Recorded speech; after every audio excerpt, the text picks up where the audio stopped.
Either we heal as a team, or we're going to crumble. Inch by inch, play by play, till we're finished. We're in hell right now, gentlemen. Believe me. And we can stay here, get the shit kicked out of us, or we can fight our way back into the light. We can climb out of hell. 1 inch at a time. You know, when you get old in life, things get taken from you. I mean, that's part of life. But you only learn that when you start losing stuff. You find out life's this game of inches. So is football. Because in either game, life or football, the margin for error is so small. I mean, 1/2 a step too late or too early, and you don't quite make it. 1/2 second too slow, too fast, you don't quite catch it. The inches we need are everywhere around us. They're in every break of the game, every minute, every second. On this team, we fight for that inch. On this team, we tear ourselves and everyone else around us to pieces for that inch. We claw our fingernails for that inch. Because we know when we add up all those inches, that's going to make the fucking difference between winning and losing. Between living and dying.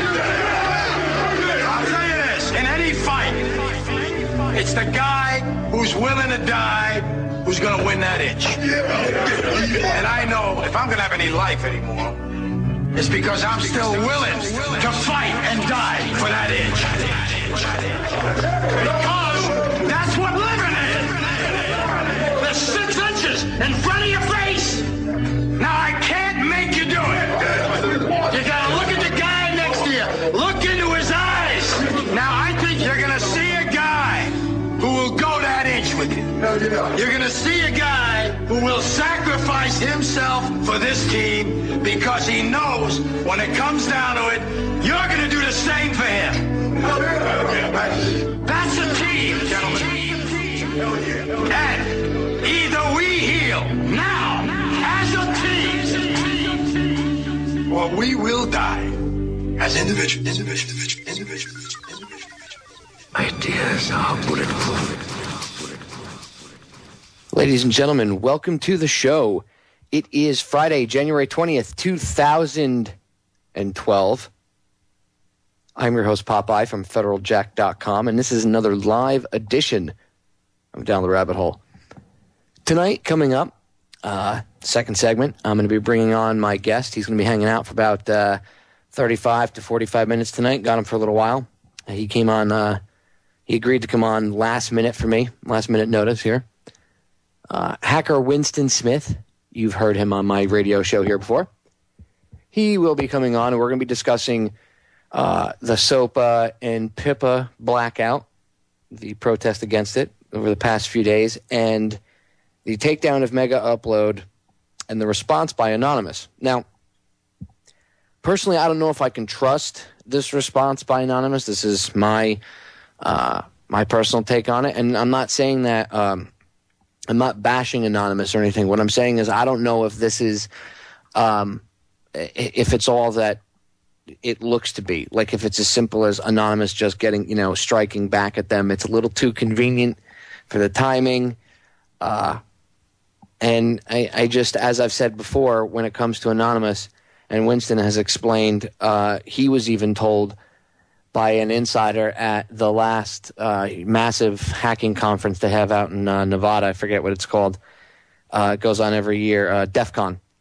And when he was out there a few months ago, and he spoke to a government insider who told him that there were certain people in Anonymous that were control the opposition, and they get the others to follow them. And they have plans, I should say, of using Anonymous to do things, therefore, to quote unquote justify to bring in stricter internet measures. So who knows? I don't know exactly where he's going to go and, what he's going to, what his take on it is. I don't know what the the deal is with it. I've seen everybody, the first shots in the internet war have been fired. But like, ladies and gentlemen, before I jump on anything, I like to make sure I know what's going on.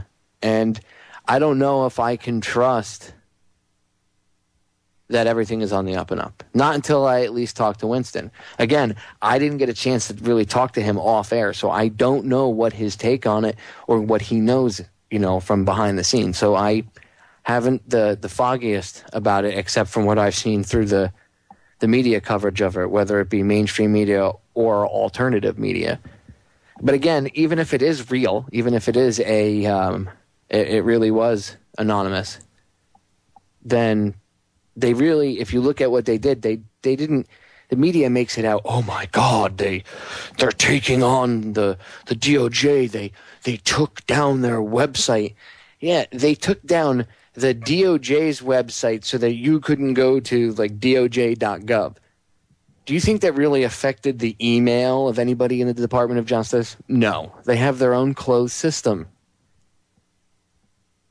When I was in the Guard, and this goes back 8 years, they had people that were IT specialists then that their job was to keep people out and keep if somebody in the Guard did something stupid and clicked on a bad link, it was their job to monitor things and make sure nothing bad could get in.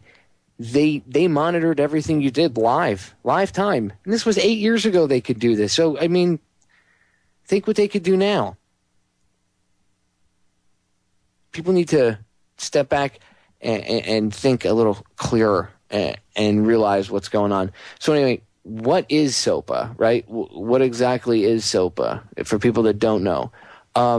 It's pretty much the federal government's answer via their buddies over in Hollywood and the IRAA and all these lobbying companies. You get people like Chris Dodd. What a scumbag. Get into him in a minute. But SOPA is basically the way that through Hollywood, and of course it's sponsored by always the same people, it's being pushed to destroy the internet. Now you can go look it up. By now you ought to know what SOPA is. I mean, even the brain dead pretty much know what it is. If you don't, I suggest you go look it up. SOPA and PIPA, SOPA, PIPA. And it's pretty much, it would destroy the internet, literally. It would destroy the DNS registry, everything. So think about it this way.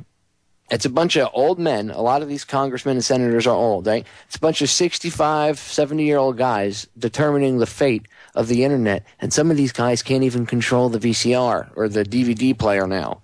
They couldn't even set the time on it. So that's a very scary thought, ladies and gentlemen. Anyway, I got a little sidetracked for a second, but what I was getting into with the anonymous attack is I don't know if we can trust 100% that it obviously, I'm not saying everybody that partook in it, because there was a couple thousand people that partook in it, apparently, that it wasn't, not all those people were legitimate. But again, all you need is the people leading the charge or with the biggest mouth or whatever to be controlled opposition. So we will find out from Winston what the deal is on SOPA or on Anonymous versus the DOJ and the FBI over SOPA and PIPA. And their takedown of Mega Upload. I heard some interesting different versions today. I heard that Mega Upload was coming back, but I doubt that because I know the feds have got them locked up. They raided the CEOs of it. Now think about this. These guys aren't even in this country, and we went and arrested them. It's over in New Zealand, I think. So the New Zealand cops probably tied in with the FBI, obviously in some way, shape, or form, but I would be willing to bet there'd be one or two, maybe even FBI agents in the group with them when they made the arrest. They're going to other countries to arrest people for quote-unquote breaking laws here in the United States. But they're not in the United States. They weren't in the their company's not based in the United States. The person doesn't live there. What they're saying is you're subject to our laws anywhere in the world. That's arrogance. What happens if we turn that around and some Muslim country or some communist country that we don't like and we want to use as an excuse, you know, we're looking for an excuse to bomb anyway. What happens if they decide to turn around and throw it in our face and say, oh, yeah? Well, how about this? How about we're gonna make our laws, you know, your people, you know, in your country somebody did this and it's against our laws here, and they send the Iranian guard to come get somebody here in this country. Well, that would start a friggin' war, wouldn't it? So here comes the good old-fashioned double standard of the USSA. We live in very strange times, ladies and gentlemen. Have you looked inside to see We live in a bizarro world. We're going to break. We'll be right back. All right, ladies and gentlemen, we're back. As promised, I've got on the line my good friend, hacker extraordinaire, Winston Smith. He's been a regular guest here on my show. And I want to get right into it. Winston, I didn't get a chance to, you know, chat with you for more than about 2 minutes before you came on air. And again, I want to thank you for coming on last minute. As always, you are a stand-up guy. You always do this for me. I really appreciate it.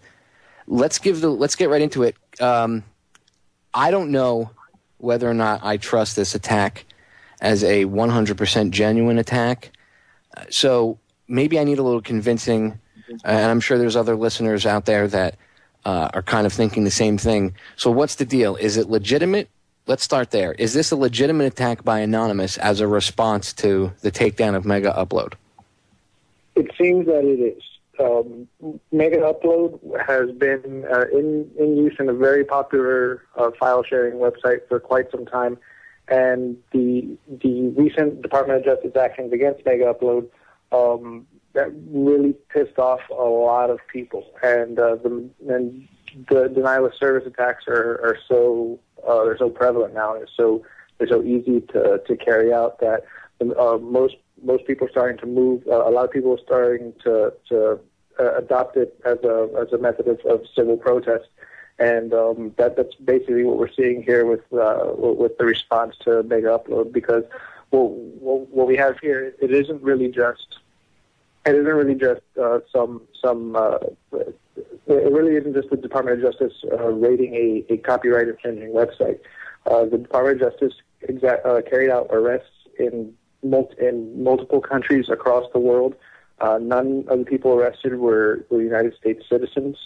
They were all residents of foreign countries and citizens of foreign countries, and currently residing in that country at the time of their arrest. The founder was in New Zealand, and the rest of the people were in Germany, and I think there was also another one in the Netherlands.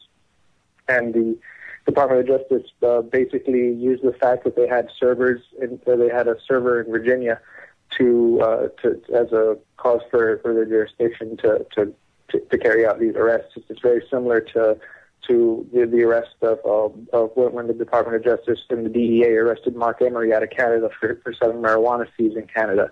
He wasn't breaking any laws in Canada, but he had shipped seeds to the United States, and since he broke the United States law, even though he was a citizen of a foreign country, living in a foreign country, the U.S. government saw to it that they could cross the border and extract a citizen of a foreign nation and bring him to quote unquote to justice in a foreign land. That'd be like if the Chinese government started coming to the United States and extracting United States citizens to face trial in China because they broke Chinese law. It's madness, and people are understandably pissed about that. And we can see the response to that today with the attacks on the DOJ websites, which I think is actually a very good thing, and I hope it happens more often. Now, I saw, because I was keeping tabs on the Anonymous Twitter feed and everything, the Anon op stuff that they were doing, and I followed them on Twitter, and they were saying that there was something like over 5,000 people that were involved in this coordinated effort yesterday. Here's my question. I know they were using the low-orbit ion cannon. Isn't that a traceable software? So someone, within the next, I would say, 60 days is going to be having their front door kicked in, correct? Or has Anonymous figured out a way to stop that?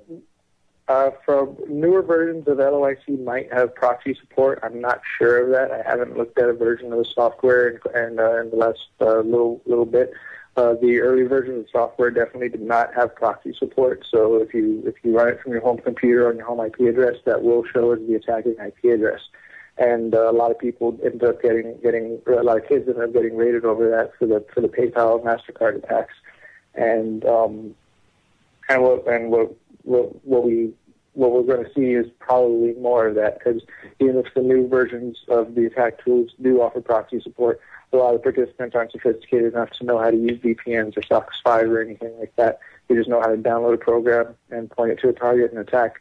And a lot of times they don't need to point it at a target. The software connects to the IRC or to the Twitter feed to find the target. So basically, what you're saying is you would say that someone's going to get their door kicked in. Some 14 or 15-year-old somewhere is going to get dragged into this, and he's going to be held accountable for what happened. Yeah, absolutely. That's usually how they do it, because they're not very good at actually solving crimes and conducting investigations. They're just going to go for low-hanging fruit. I'm sure 5,000 participants from the standpoint of a botnet isn't really that large of a botnet. It might be able to take down a smaller sized website, but it's not going to be able to take down a large infrastructure like the Department of Justice. But what you do see, what does happen a lot of times is sometimes hackers will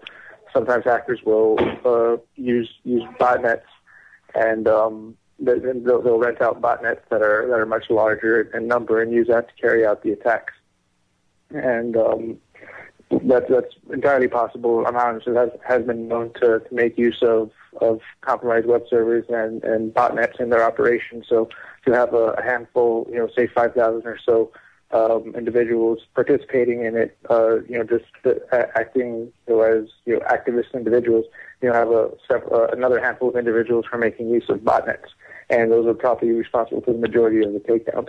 But the law enforcement doesn't know how to trace they're going to have a much more difficult time tracing back an attack from a botnet, and it's going to have a much easier time going after a bunch of 15-year-old kids who are running a script kiddie tool off their hard drives from a home connection.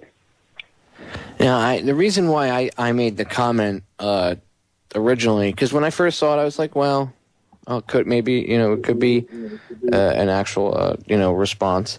But the reason I make the comment I do, Winston, is because about or I let me rephrase that.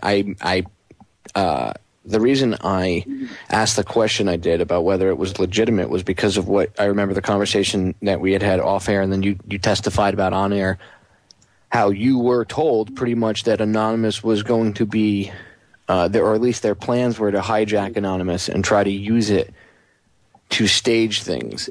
And the reason the reason I kind of put that together with this was because if you watch the mainstream media, and even the blogs and the op-eds and all this stuff, even in some of the alternative media and the tech blogs and stuff, some people in different tech places and everything else, just all over pretty much, there's always the same comment I've seen a couple times now, and it's, why don't they do something more than just a DDoS attack? Why don't they step it up? And that's almost like asking them, to get in further trouble. It's bad enough they're going to get nailed for the DDoS attack, which is really nothing. It is to the person who runs the site. It knocks the website offline. But in the grand scheme of what could be done, it is really nothing. You know what I mean? It's like kicking dirt on your shoe compared to what really could be done. So we have about a minute before we go to break. So, in your estimation, do you think that some of these things, maybe not this one in particular, but the other attacks, since the last time I talked to you till now, do you think any of these other quote-unquote hack attacks that have been blamed on maybe Anonymous or a group that is loyal to them or sympathetic to them, do you think that any of this has been a government stage thing like that Fed told you? At the moment, I don't think they've made their move on that yet. The mega upload does seem to be a legitimate campaign, but after the break, I'll tell you what my prediction for the government-sponsored attack will be, and they're gonna brand it as anonymous most likely, but it will definitely be a false flag. And my prediction is it will involve SCADA systems. That's what the media has been pumping. All right, well, let's get into that. We're going to get cut off. Ladies and gentlemen, stay right there. When we get back, Winston's going to get into... All right, ladies and gentlemen, we're back. Before we got cut off, Winston was about to get into what he foresees.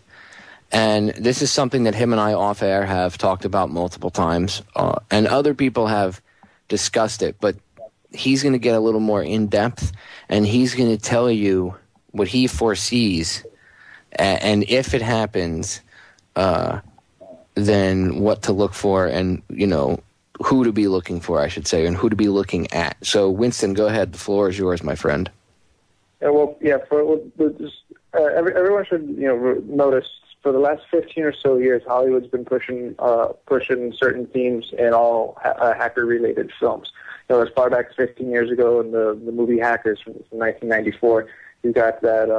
You've got the whole premise of that movie is a white hat security researcher developed a virus that's going to sink some oil tankers as a distraction for stealing some money, and then the attack gets blamed on hackers. Then you have Die Hard 4, which is another movie based on infrastructure attacks where hackers are attacking the critical infrastructure of a city. Then you have movies like Takedown, which is the Miramax picture, which is a fictionalized account of Kevin Mitnick, the hacker from California. And in that film, Kevin Mitnick hacks into a white hat security researcher, one of the good guys who worked with the government, and found a proof of concept virus that he wrote, which attacks SCADA systems and attacks industrial, nuclear plants, water lines, that type of thing. These types of themes are prevalent throughout all these movies, and within the last several years, we've seen these actual white hat, government-funded, corporate-developed proof of concepts tools start to come out for infrastructure attacks. On the most extreme examples are the Stuxnet virus and Dooku virus, which have already been proven to come from governments and Israeli government and U.S. government sources. And then you'll have at every hacker conference that comes out, you'll have these floods of SCADA attack tools developed by not by black hat hackers, but by white hat security professionals who work for vulnerability firms, and they're simply developed and simply interested in getting their name out there and finding the latest vulnerabilities in these SCADA systems, because that's the latest buzzword around the information security system is SCADA protection and critical infrastructure protection. But all this is leading to is there's going to be a large-scale attack on SCADA systems, which will be false flagged by the New World Order, and it will be used, and they will end up doing exactly what the films had said they were going to do, and they're going to end up blaming hackers and throwing the anonymous matter on the attack. So when a large-scale SCADA attack does happen, don't look to basement-dwelling anonymous people. Look towards white-hat security professionals and their government contracting firms who are developing it and speaking at conferences about these attacks, because they're the ones who are spending the profit from patching the vulnerabilities and implementing the solutions for it. Kind of like Symantec and all that, like with viruses. Well, I'm not saying Symantec in general, but for someone get an idea, if Symantec wanted you to sell you the newest version of Norton, what would be a better way than to, let me rephrase that because I'll get sued. So let's not say Symantec. Let's say semantics. Okay, some fictional antivirus. So yes, it would be like a fictional like an antivirus company creating viruses and selling. Yes, that's where I was going with this. Solution. Yeah, that's create the problem and then say, "Hey, look, I happen to have the solution." And they do that. I mean, I know people inside the IT world that have told me they do that. Is that not true? No, it definitely does go on, and for a long time, the critical infrastructure aspects of society, like the nuclear power plants and the dams and the sewer pipelines and all that stuff, all those things used to never be internet connected. It's considered crazy to even consider making that a public-facing infrastructure. But as everything starts being given IP addresses, and even now washing machines are being given IP addresses, things end up on the internet. And even if a single outside machine can get compromised and sucked into this eternal network, then it is possible to worm through and get control of it. Especially considering a lot of these SCADA systems are ridiculously simple, using programming languages and architectures from 20 years ago. And the reason is they were never meant to be internet facing, but they are now. And there's going to be an attack on them, and it's going to be backed by the government so that they can use it to continue to implement controls and restrict internet freedoms, get things like SOPA and PIPA and all sorts of other restrictive internet legislations passed under the guise of protecting society from these critical infrastructure attacks by these wily groups of hackers. So, do you think that there's any chance that we can, maybe the good hackers, which I know there are tons of them out there, is there any way that these people can help foil this? Somehow maybe leak plans if they hear of something, or if they maybe be on alert to all maybe the hackers that listen to this, because I know there's a large contingent of people that pull my the archives and stuff that are hackers. I get emails from them time to time. You've even told me. Do you think that they can maybe be more on alert and try to keep an eye out for this kind of stuff, see if there's any unusual stuff going on the back end? Because that's where you'd spot it, would be on the back end, correct? Well, one would think, but just like the way 9/11 had a lot of open source public intelligence leading to it, we'll probably be better off as people in the hacker community and the information security community in general.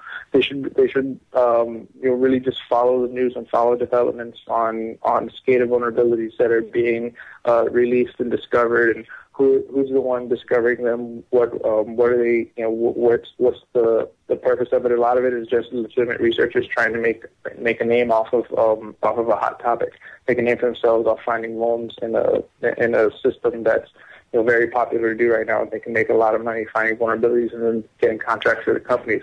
There's nothing wrong with that. But what is the problem is once those vulnerabilities are indexed and cataloged, the government will pick and choose which ones they want to do, put together a black ops team to carry it out, and then blame it on a group like Anonymous. Yeah, and then some 14 or 15-year-old kid will be the patsy. The Bin Laden of the internet.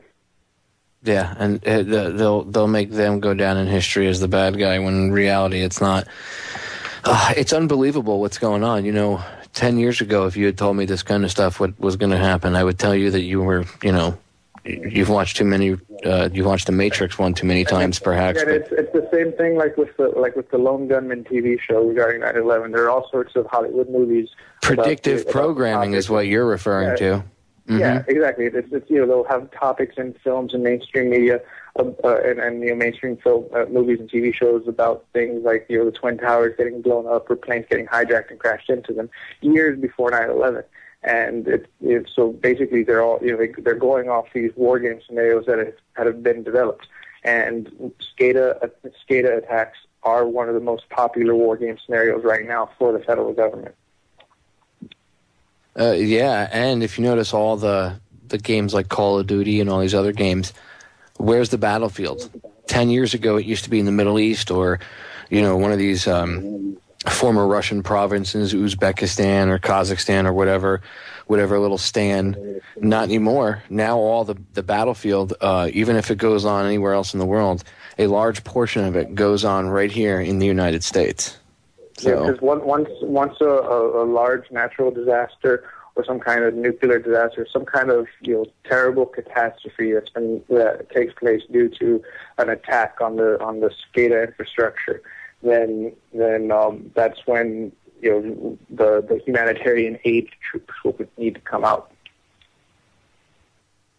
Yeah, well, we need to beat this ahead of time. We need to again, if those in the hacker community that hear this live broadcast or later on, you pull the archive or you hear it on YouTube, keep an eye out, keep your ears out, guys, whatever senses you use to, work and do your magic, keep an eye out on what's going on, because you guys will be what saves the day. If you guys want to know what's going to save the internet, it's going to be those 14 and 15-year-old kids out there.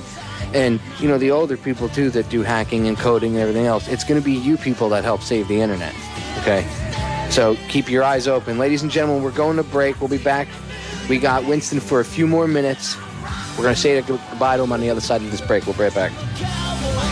Ladies and gentlemen, we are back with the final segment of hour number 1 here on the Orion Talk Radio Network, which I want to give a big shout-out to Jimmy X.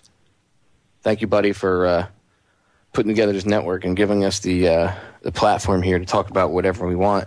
And thank you for not being a dick and, telling us what we can and can't talk about. That's always a plus, too. All right, getting back into it, because we only have a few minutes left, and Winston's been kind enough to hang out with us until the last segment.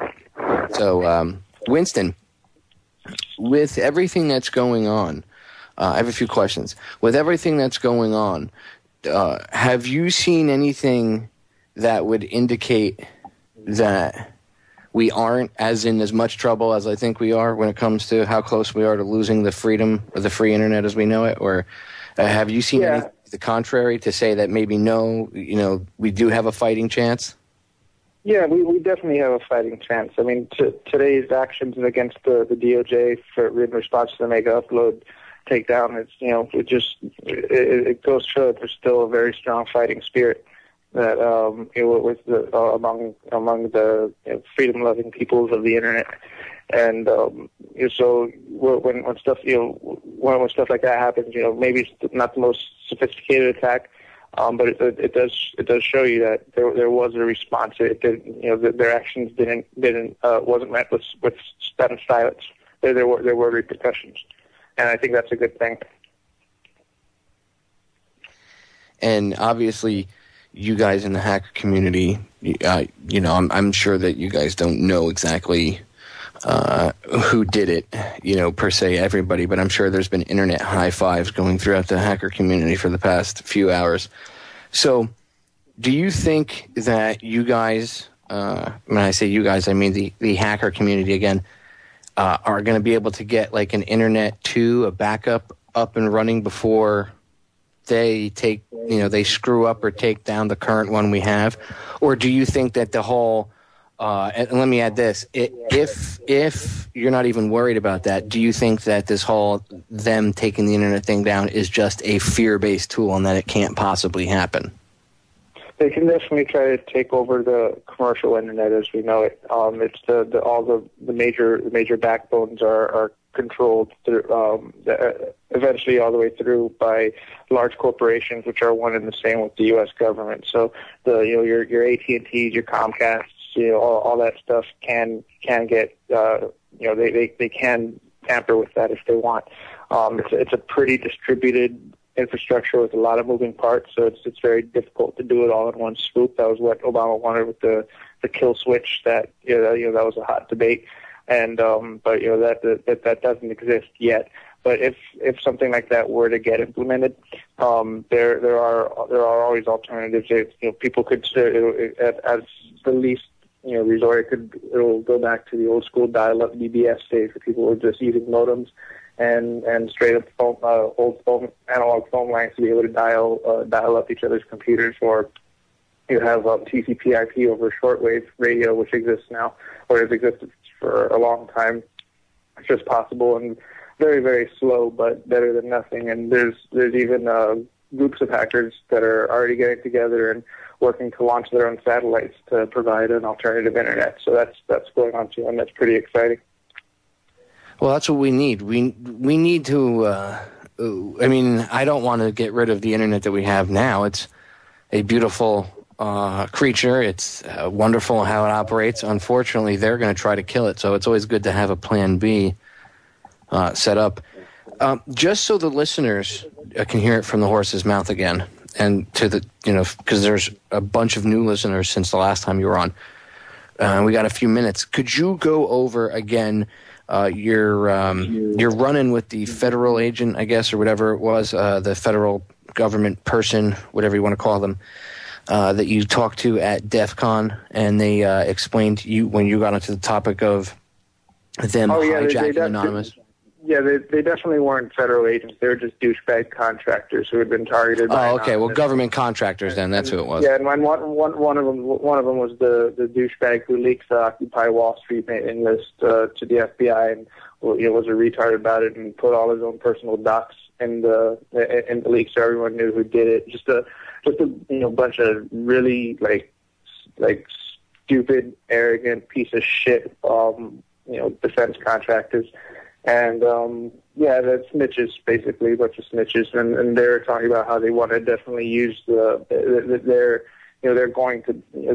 want to use the whole anonymous movement to be able to false flag stuff, to be able to get contracts for their own stuff, and that was essentially the summary of that. And what I'm predicting is it's not going to be these guys who do it, but they're going to be when the big government false flag does come, it's going to be in the form of a SCADA system attack, and it probably will be branded as anonymous when they attack a nuclear plant or a critical infrastructure device or a system that has really no monetary value, but can actually cause a loss of life when attacked. And previously these types of attacks didn't exist. The tools for these attacks didn't exist, but they're being developed at a rapid pace now because that's the hottest war game scenario that the government's coming out with.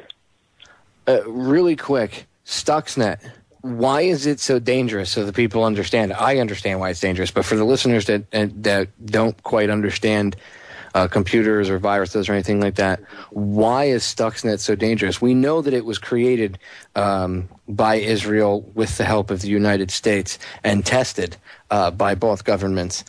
Now, why is it so dangerous that it's out in the general public and anybody can pull it apart? I mean, you can go on YouTube and see videos of people pulling Stuxnet apart. So, in your words, why is it so dangerous, Winston? Well, it's not dangerous to the average user. What made it special is that it has Windows. Previously, there were Windows 0-day exploits, which are exploits that had not been identified to the general public yet. So it was making use of these private attacks against Windows servers in order to go through and infect the SCADA controllers for nuclear power plant devices on Siemens systems specifically. And the reason that's dangerous is because the exploit's main payload is the attack on this Siemens controller that handles nuclear reactors, and its sole purpose was to scramble the dials in order to cause damage. And most viruses the point of them has been for espionage and exfiltration of data. This one seems to be for the sole purpose of destroying hardware after it affects it. Now, isn't that dangerous if that's floating around out there for somebody to get their hands on? Because could they not, let's say, turn it into something else? Well, most of the vulnerabilities that were identified in it, since patches have since been released for them. So unless they're running horribly outdated systems, it's not really going to affect them. It's what does make it dangerous is that since the entire skeleton of it is available and can be pulled apart by anyone, now that development model can now be used for all sorts of other attacks. Well, that's what I'm saying. Can't they look at it now and say, okay, well, we can't do the exact same thing, but we can take this piece and morph it into this, which will now do this. Isn't that possible now? Because, computer code, I know, can be people are doing that. And I'm sure people are doing just that. So it's going to be real interesting. Now, I know there's also a sister virus to Stuxnet. Is that thing anymore, or the Dooku virus, I think it was called? Is that thing still a problem, or have they been able to build security patches which will work through that too? I believe that's the main issues that the main vulnerabilities that attacked. I believe they've either been resolved or will soon be resolved. I have to double check to look up the exact information on that. But again, it was special for the same reasons. It was making use of zero-day exploits, which had previously been unknown. So is there, in the last few minutes here, is there anything that we haven't gone over that you want to get into? Do you want to give out your warning one more time, just in case? Yeah, the main warning is to keep an eye out on SCADA system vulnerability publications. Keep an eye on who's releasing them, what type of vulnerabilities there are, what type of systems there are, and just and keep an eye out for government warning scenarios. They always advertise these types of scenarios when they're going to make them, when they're going to make a big thing of it. A lot of it goes unadvertised. And if you're working within government, keep an eye out for those red team, blue team type exercises. And eventually one of those might, one of those contractors that are being brought in might have an agreement with some darker forces to be able to marshal some stuff in. So everyone has to be on their top diligence, not really, and mostly looking towards the inside, looking at the contractors and the intelligence connections of those involved in your research. Well, I couldn't have said it better myself. Winston, we're out of time. Thank you very much for coming on. Stay tuned, ladies and gentlemen, for hour number 2. Winston, hang in there. I'll say goodbye to you off air. Take care. Again, ladies and gentlemen, I'll be back in a few minutes with hour number 2, so don't go anywhere.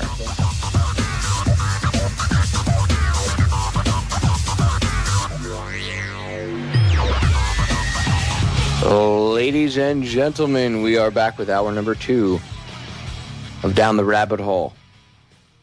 I'm your host, Popeye from FederalJack.com.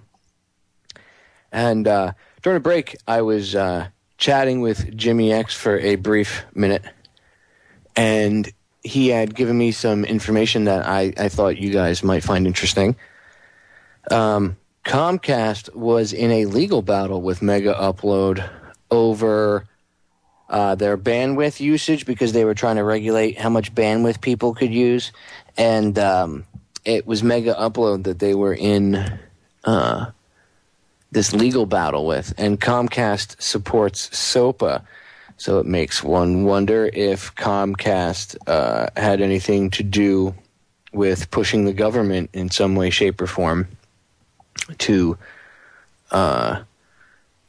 have this action, what they did to Mega Upload yesterday. So who knows? Popeye. Although, yes, Jimmy. Yeah, I don't think they were involved in a legal battle. Maybe you misunderstood me. I just want to make this clear, just so people listening understand what happened. It was the use of Mega Upload where Comcast started to try to charge their customers for bandwidth restriction. They were saying, you're going over X number of gigs of bandwidth a month of downloads, and they were one of the sites that they cited as being the problem was Mega Upload. So that came out a while ago. Okay, as far as I know, that's what caused the problem that was the case between the FCC and them. Okay, where the FCC came on and said, no, you can't. I stand corrected. Yeah, you can't. Thank you. Yeah, I don't think there was a legal, I don't want to be misquoted. I don't think there was a legal issue between Comcast and Mega Upload, but they cited Mega Upload as one of the places they wanted to curtail people from using because it was utilizing way too much bandwidth, as they put it, and the FCC told them, no, well, that puts them you can't more do in the that. Crosshairs of being partially responsible for this. Absolutely. That's why I found the conversation fascinating before with your guest. I wish he was still on. Yeah, he had a run. That's a good point. I mean, that really brings up a good point, Jimmy, of do you think that behind the scenes, obviously I'm sure they did, but do you, makes one wonder, did they? Could Comcast have behind the scenes, if they were already targeting Mega Upload that far, that long ago now, because that was a couple of years ago, who's to say that they didn't keep pushing and pushing and pushing? Oh, absolutely. What do you think made them do it yesterday? What do you think made them just come out of nowhere and boom? You mean backtrack? I think that they had. Well, look, I'll tell you what. I was talking to Tim Watt a short time ago. We were talking behind the scenes, and we talked a little about this whole thing yesterday, where everybody, well, not everybody, but a lot of senators and representatives backed off on this SOPA, which, people are screaming, hey, we won. Well, we didn't win, folks. We didn't win yet. All that happened is we have a reprieve, okay? And I think that, it's going to be like anything else, Popeye, which is they're going to wait a little while, and they're going to try to reintroduce it as another name. Or they'll try to bring it back at some point. I mean, you watch within the next year, they'll try that again in some manner, shape, or form. It'll be called something else, or, it'll be, the mainstream media will frame it in another way, but it'll still be exactly what this is. And that's to get rid of the alternative news media, as far as I'm concerned, because we're too dangerous to them.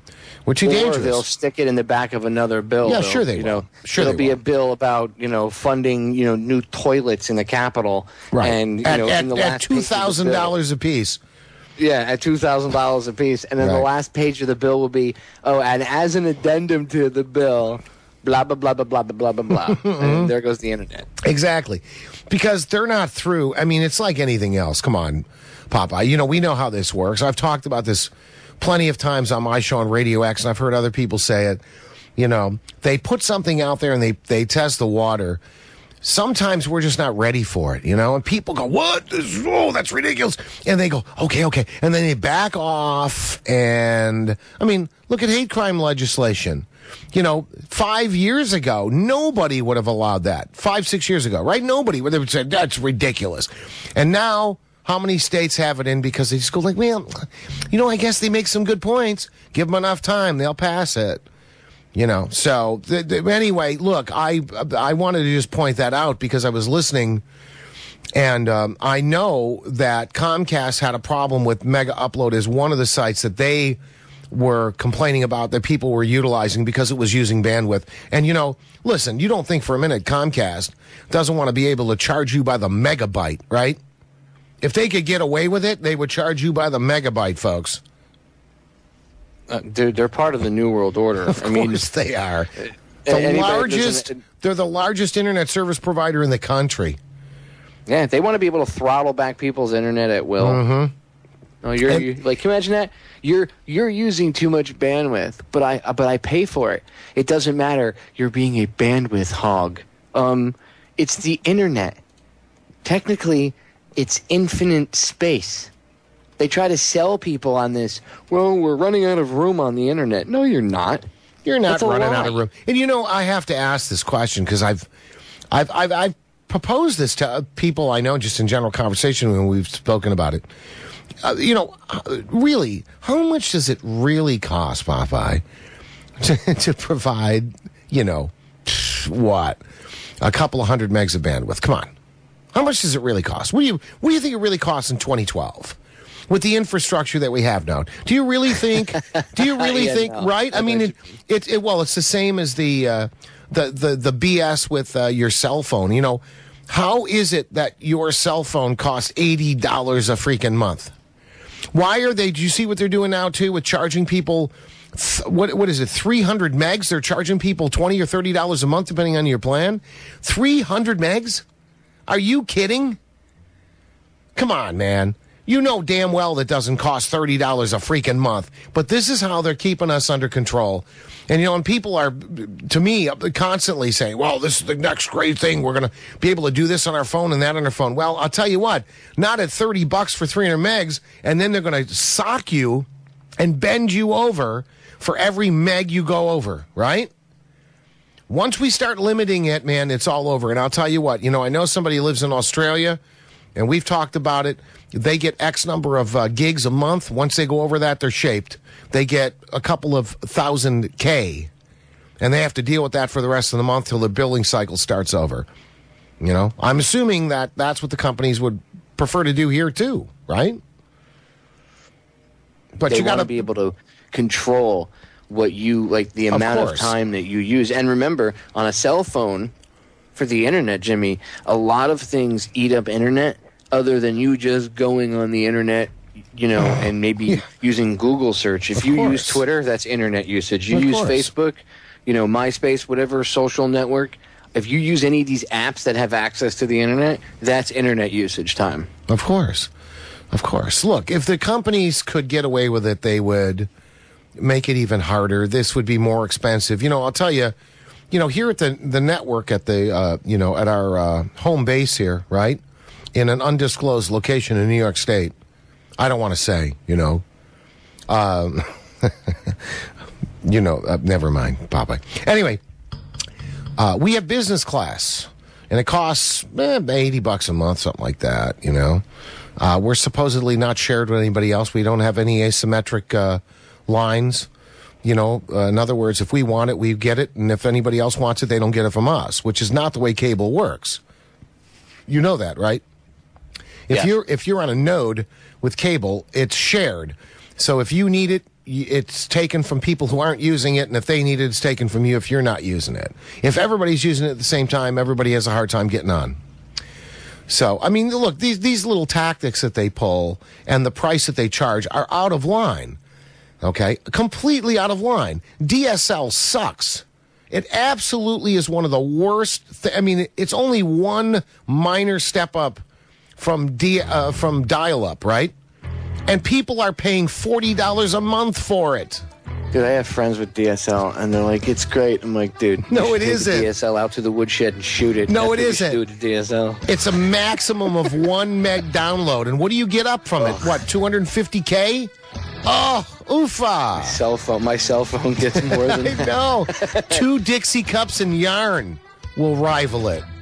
Wow, that's horrible. Ladies and gentlemen, stay tuned. Perhaps I'll be able to get Jimmy to stay and hang out with us. I don't know if I want to. All your listeners will leave. We'll see. No, they love you, Jimmy. We'll be right back. Well, ladies and gentlemen, as you know, free speech has been under attack since way before the Constitution ever existed.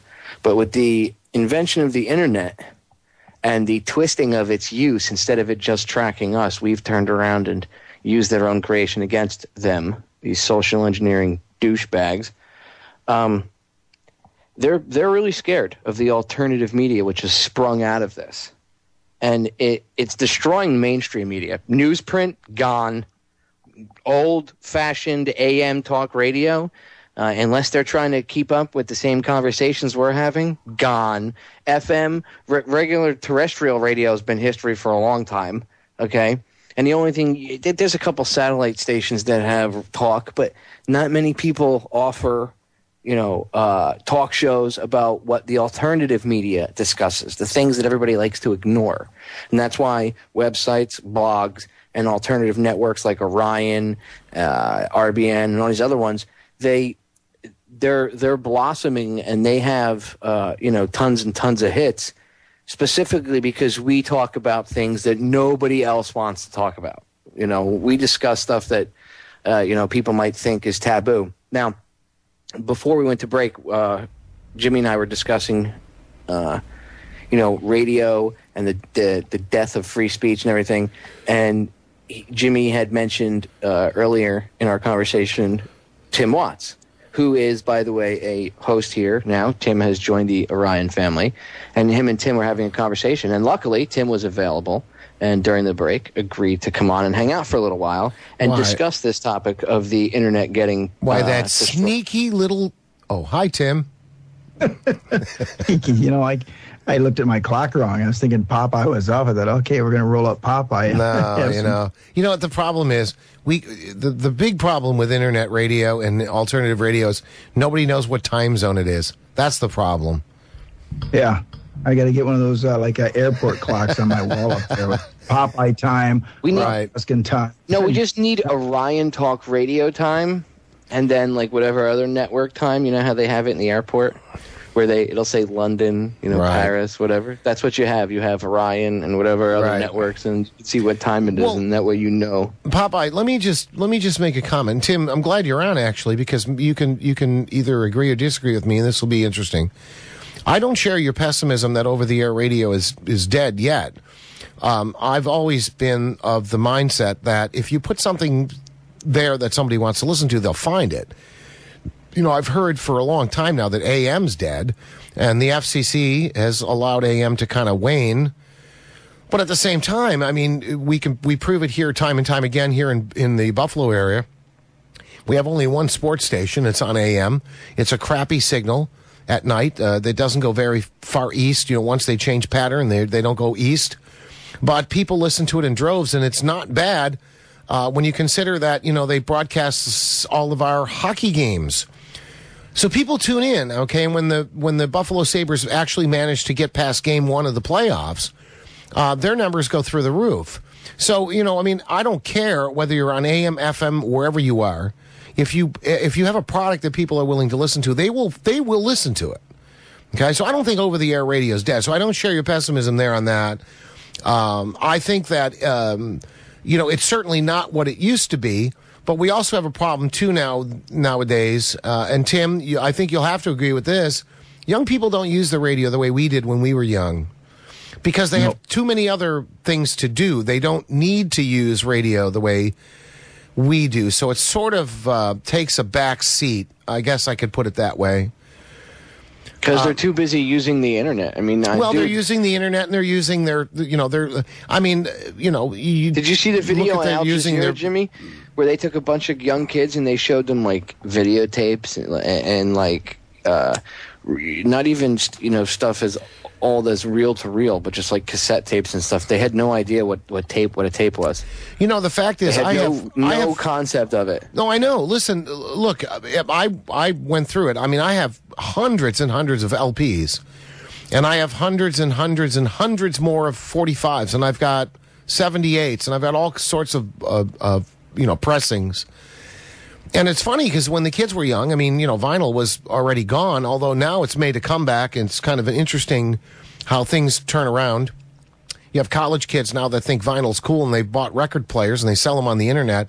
That's amazing to me. And I won't even get into the vinyl analog audio sounds better than digital because there's, you don't have a brick wall. We can go into that some other time, maybe, when we have time, but the point is that my kids listened to records in the living room and thought it was pretty cool. And when they told their friends that, my dad or my stepdad has LPs or vinyl albums, people went like, what? They didn't even know what they were. Okay? They didn't even know what they were. We are moving so fast, we are evolving so fast right now that things that are a year old now, are considered to be antiquated. It's kind of distressing to me in a way, to be honest with you. It's disconcerting.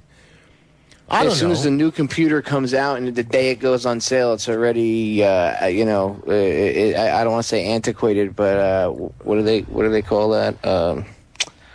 Obsolete or whatever. There's something already better in the works. Well, there are a lot of things that were obsolete when they were introduced, mini discs, DAT tape, all that stuff. Remember when it came out in the market? Remember laser discs? Yeah, but laser discs actually look pretty good. I mean, that's one thing they had going for them. Well, did they look better than DVD? I don't know if they look better than DVD, but at the time when they came out, they certainly looked better than tape. Yeah, they were pretty good. I agree with Jimmy. Yeah, and I also agree with you, Jimmy, about radio not being dead yet, because good programming draws a crowd. That's right. Build it, and they will come. So it depends on how you use your medium. I've seen successful AM stations still to this very day. Now, overall, maybe radio is going to take a kick in the pants because there's like Jimmy and I were talking earlier tonight. This is an exciting new medium. What's going on with internet radio right now, and the fact that smartphones have come around, and you've got the TalkStream Live, and you've got the TuneIn app. That now changes the whole ball game. Your phone now becomes as good as any AM. TuneIn is awesome. I'm glad you brought that up, Tim. And for the listeners that don't know what TuneIn is, just go to if you go to the front of OrionTalkRadio.com, there's a little thing there you can click, and it'll take you to TuneIn. But you can just go on, if you have a smartphone, go on your app market and type in TuneIn, and it'll bring it up. And it's a free app. You can put it on your Roku box, which is what you'd have to stream Netflix and Hulu and stuff to your TV. You can stream Orion to your television and pump it through your home theater system if you want to just put it on and walk around the house. You're doing cleaning or something. So It's amazing. You know, if you had told me this stuff 10 years ago that we'd be able to do this, I would have looked at you and been like, Right. you're watching, too many science fiction movies. Well, but you know what? The funny thing is that 10 years ago, we didn't have anything close to what we have now. This is how fast technology the evolves. cell phone boom kicked up after 9/11. That's when everybody started getting family plans. It was right after 9/11 because of the quote-unquote cell phone calls that were made from the airplanes. That's what kicked it off. But I want to just reiterate a point, though. I don't think that old media is dead yet. I mean, even shortwave isn't dead yet. Right, Tim? I mean, shortwave is still viable in a lot of places because, and I've been talked to people about this. There are countries all over the world who don't have anything other than, say, shortwave to get their news. You know what I'm saying? I mean, like, there's countries in Africa, they don't have internet. They don't even know what the hell it is. All they know is that they have their little wind-up radio. They got it outside, and they can tune in the BBC World Service on shortwave, or they can tune in American stations if they can get them, like WBCQ or whatever, and they can listen. That's the only thing they got. So you know what? It's not all dead yet. The millionaire will be the man that figures out how to incorporate it all into one thing that he can broadcast from one place to all mediums at once. Right. And that'll be how we truly take back our media. We're going to get cut off by the break, guys. Ladies and gentlemen, stay tuned. Don't go anywhere. Popeye, there's nothing I like better that right smack dab in the middle of your show, you come on and say, don't miss my show that's on right now. Right? I'm just kidding. Hearing my own voice. Kidding. I know it is. And since, we hear ourselves in our headsets when we talk, it's kind of, sometimes you hear yourself coming through. And if you're not paying attention, if you're doing something else, getting ready to come back, like getting an article or something ready, and you hear yourself, you're like, am I back on air? Your brain triggers that, for a second. Yep. Yepper. And I want to ask you something. Sure. You both have experience off of Orion here in the terrestrial radio industry, collectively well over 30 years experience. Probably more than that, dude, really. But Well, yeah, let's say 30. Well, okay, maybe no, 30. I'd ramp that up a little. I'd say about 50 if we're... Yeah, exactly. Yeah, okay, right. well, that's even more. Let's say 50, collectively 50 years between the two of you in radio. Right. You guys have seen massive changes. Now, when it comes to this SOPA thing, okay, and you see these companies crying, oh, we're, this, that, the other thing. Now, although many of them were the same people that gave out the very programs that they're complaining about that caused all this piracy problem, so they they caused the problem, and then, the solution is kill the internet. Sure. A lot of these same people, you guys will remember that, throughout the past, 20 years, 25 years, they cried about the cassettes. They cried about VHS tapes. They cried about all that. Everything they cried foul. It's going to kill us. It's going to kill us. And it's always because they can't they can't deal with this evolutionary process. They can't adapt to it. So do you think this is eventually going to go the same way? Do you think they'll be forced because of all this opposition to it to adapt? Or do you think they're going to try to stuff it in some legislation like you and I were talking earlier? Well, they'll adjust. I mean, they always have. They've had to, And secondly, all of this is actually, it does actually bring them some new audience too. There's some people that are exposed to their music on the internet that would have never been exposed to it any other way. So it cuts both ways. They get the good side and they get the bad side. But as we mentioned the last time we talked, I don't have any hard feelings for the record industry because they're making all the money they need, and plus, that's. Yeah, exactly. Right. No, you make a good point, Tim. That's an excellent point. We play 30 seconds of something like coming back from a commercial break, and somebody will write you and say, what is that? And I tell them what it is, and then they go buy it, right? I mean, don't they make out? Why would they hold that against us? I mean, they make out. They may actually have sold a CD that they, couldn't sell previously. Absolutely. Yeah. I don't know. My take on it, Popeye, seriously... I've said this so many times in the last 2 weeks. Anybody who's heard me say this before is going to go like, oh, not this again. But here's the problem. The record industry itself changed dramatically over the last 50 years, but in the process of changing and trying to revamp and buying up all these little companies and, having 4 or 5 huge corporations own everything, they neglected to look at what the internet was all about, and they allowed it to take money out of their pockets, and that they can't do that. But that's their fault. It's not our fault. The fact is that this stuff was introduced to us, and people were able to then share files between folks all over the world. The record companies said, doesn't matter. They're going to still buy a $20 CD. And, people stopped buying those $20 CDs. That's not our fault. I mean, the stuff was put in front of our face, and we utilized it to what we thought was beneficial to ourselves. And the record companies lost out. Their business model sucks. Exactly. That's what I've been saying all along. Right.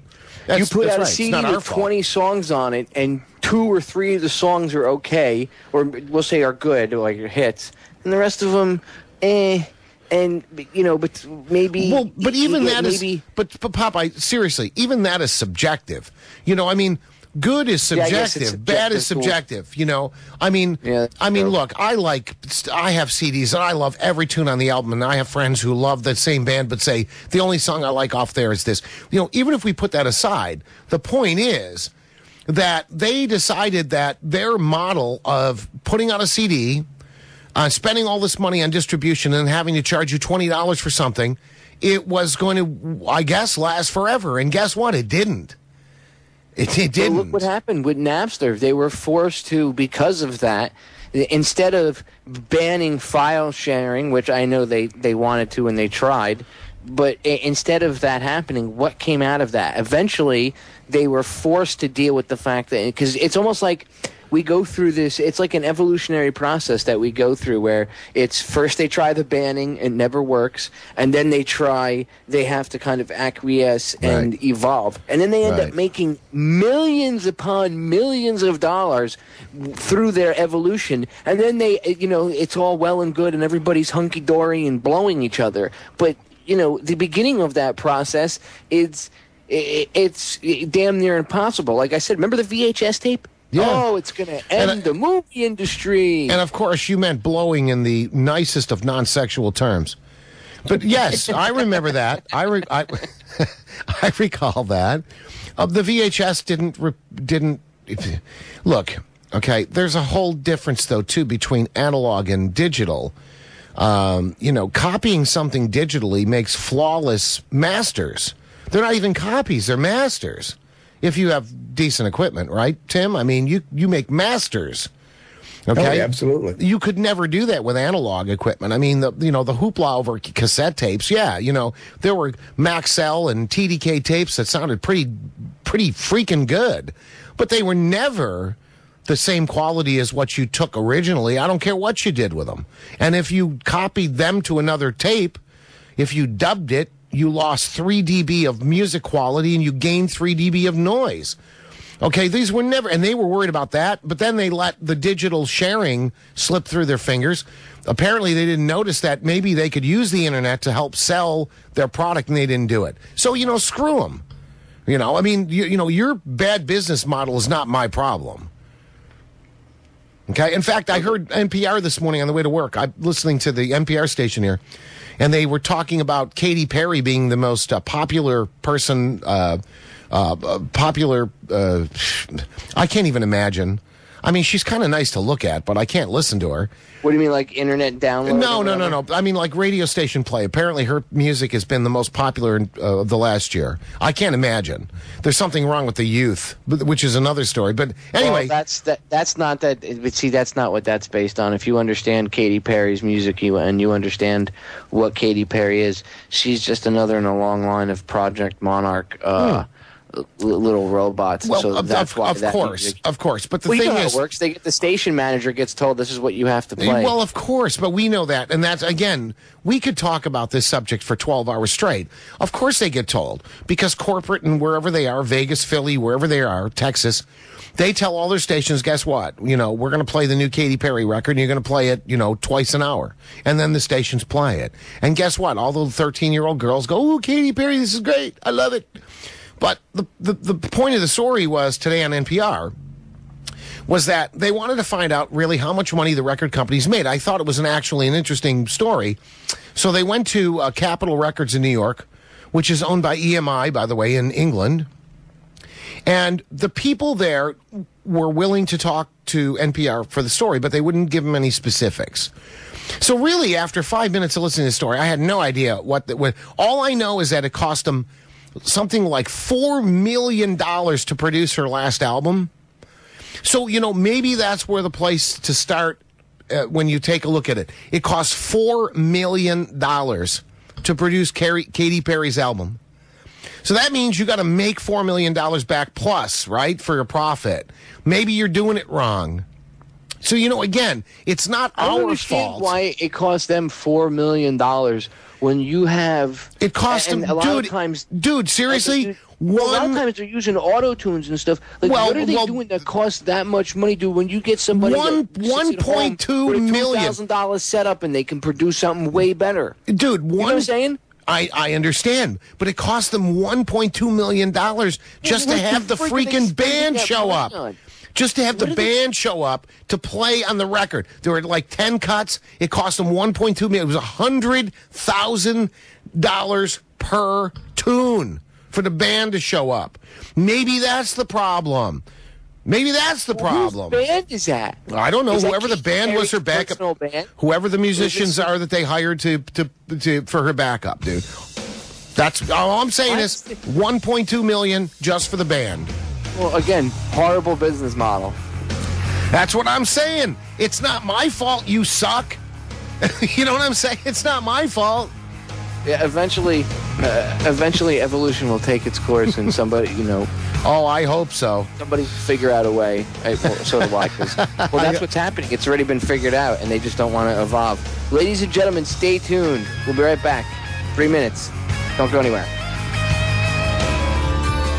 Well, ladies and gentlemen, we are back with the final segment of tonight's edition of Down the Rabbit Hole. Woo-hoo. I want to thank hacker Winston Smith for coming on hour number 1. Remember his warning.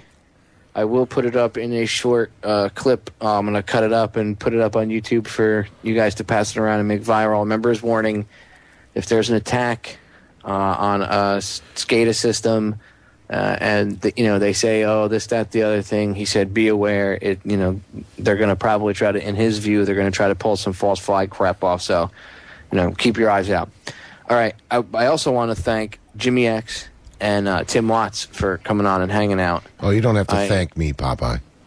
Well, I will anyway. You taking time out of your night to whatever you're doing to come on is, I appreciate it. So, and I know the listeners do too, and they appreciate both of you, your point of view and Tim's, especially knowing that you guys have a background in radio and, you know what I mean, you're dedicating this much time and effort into helping out. So, thank you both. I want to play a clip for you guys really quick. I don't know if you guys have ever heard of him. His name's John Todd. Now, he disappeared. I heard he died now. But he used to be part of, I guess you could call it the Illuminati. He was, he had witnessed the inside part of, with the Satanism and stuff that I talked about. And I told you, I've explained about the mind control stuff and Project Monarch and everything else. MK Ultra. Just for the listeners, Google Project Monarch. Go to Vigilant Citizen. Just I forget if it's .org or .com. Just look it up on Google, Vigilant Citizen. I'm actually working on getting him on my show as well. And he's got stuff. He's got a ton of info about Project Monarch. You can look it up on federaljack.com too. But he's where I get a lot of my info from, and he has more than I have listed. So if you really want to dig, go there and read Kathy O'Brien's book, The Transformation of America, and Bryce Taylor, Thanks for the Memories. All right, I want to play this for you guys really quick because you guys are in the the radio industry. It's John Todd talking about what they did. Now this was recorded back in the 70s. He said they would take the masters into a room and perform like satanic rituals over it. Listen to this. Zodiac Productions, which Zodiac Productions, its name's been changed since then. I'm not even sure what they call it now, but it's the largest music conglomerate in the world. It owns RCA Records, Columbia Records, Motown Records, owns almost all the concert booking agencies in the United States. And that's not even the name of the company that owns it. The name of the company that owns it is Brenner Enterprises.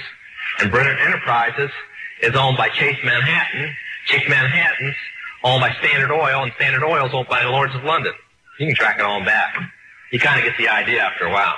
But I was the managing president of Zodiac Productions. It's one of my jobs as being one of these 13 people. Thus, I got to know many of the people who produce music and sing the music and play the music that you play. Now, one of the closest friends that I got during that time that I obtained was a man named David Crosby. Crosby, Still, Nash and Young. I saw David the day before Christmas last year, talked with him. I got him away from this witch that he had with him. He told her to go shopping. We were in West Hollywood, and I was witnessing around to people I knew. We went off in this store, and we started talking. I said, David, I'd like to ask you a couple questions.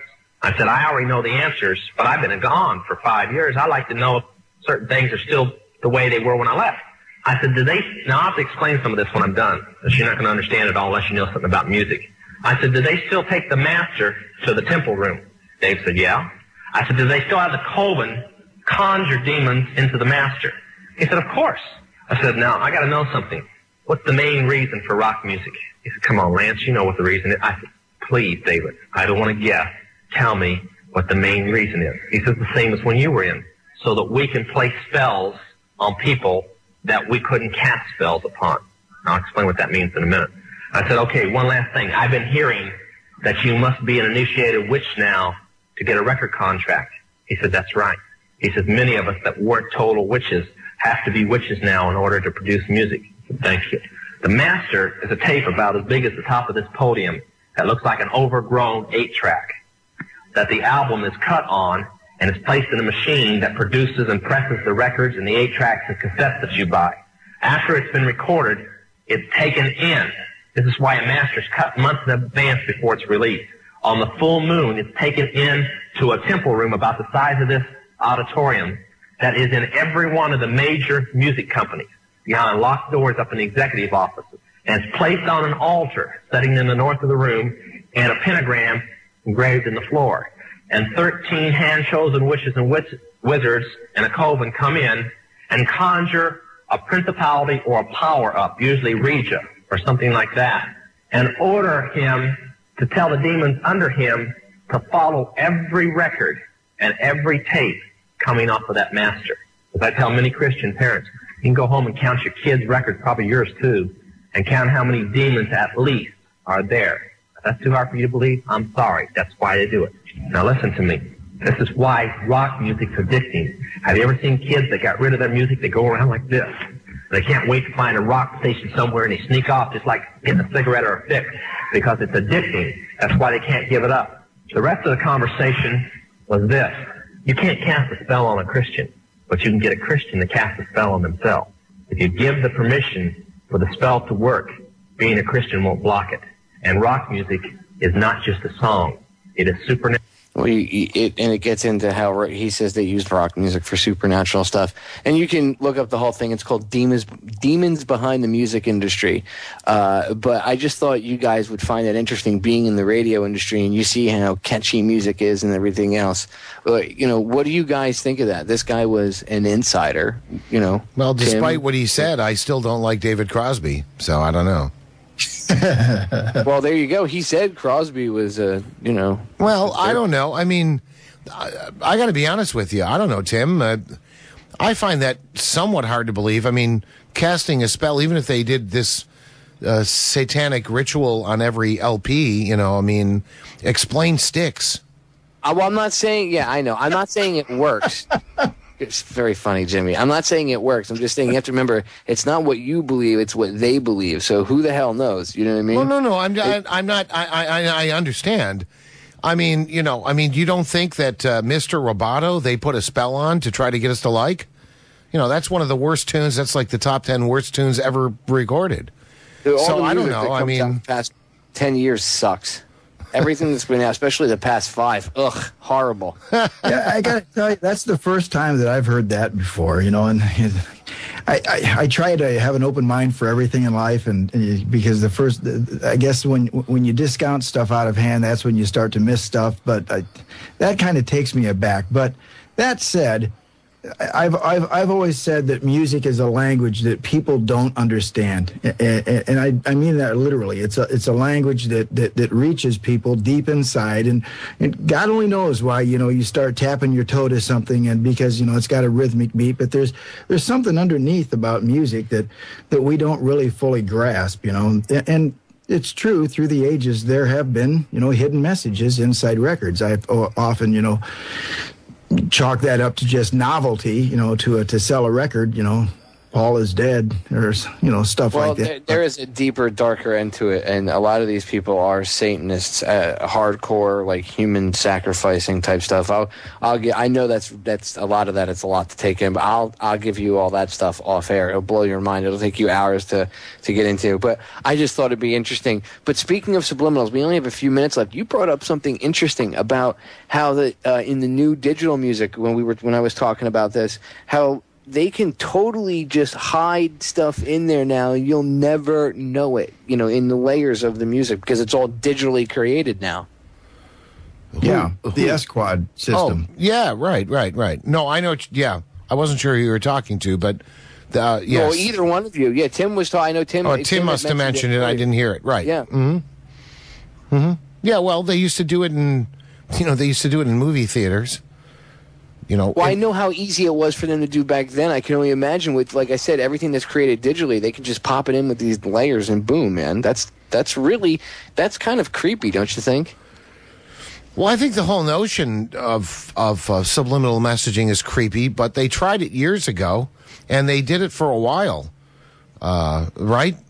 I mean, right, Tim? I mean, they did this for a while. Yeah. I mean, and they did it with analog. I mean, they would splice in, what is it, 100th of a second of something into a film or whatever, and people all ran out in the lobby and bought a Coke because they were told to do so. We know that certain music played in certain atmospheres prevents crime. We know that it makes people docile, and we know other music makes people agitated. So, I mean, it's just a matter of time, wasn't it? I mean, with digital technology, what can't you do, really? Yeah, and it's fascinating. We were talking to Popeye off air, and I had this discussion with Joe the other night that our government would actually mandate HD TV to all of us because we've gone through a lot of. Please, you know what? I'm actually sorry you brought that up because I could go on for an hour about that.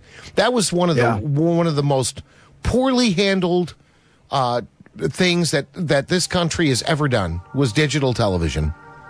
Although the benefit is there's a whole bunch of people now that can't watch TV over the air anymore, and that may be good. So there may be an upside to that. Yeah, less mind control programming. Exactly. They're forced to go to the alternative media and look for things. Exactly. Yeah.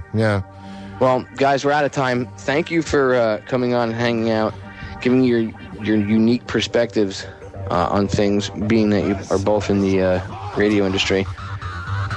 Ladies and gentlemen, as always, thank you for listening. Big thanks to Winston Smith for coming on hour number 1. I will see you all again this Sunday, and make sure to tune in to the Orion Talk Radio Network this whole weekend because we have an awesome jam-packed weekend lineup now. You know what? I think people should listen to the Orion Talk Radio Network all the time. Yes, 24/7, 7 days a week. Exactly. Bye.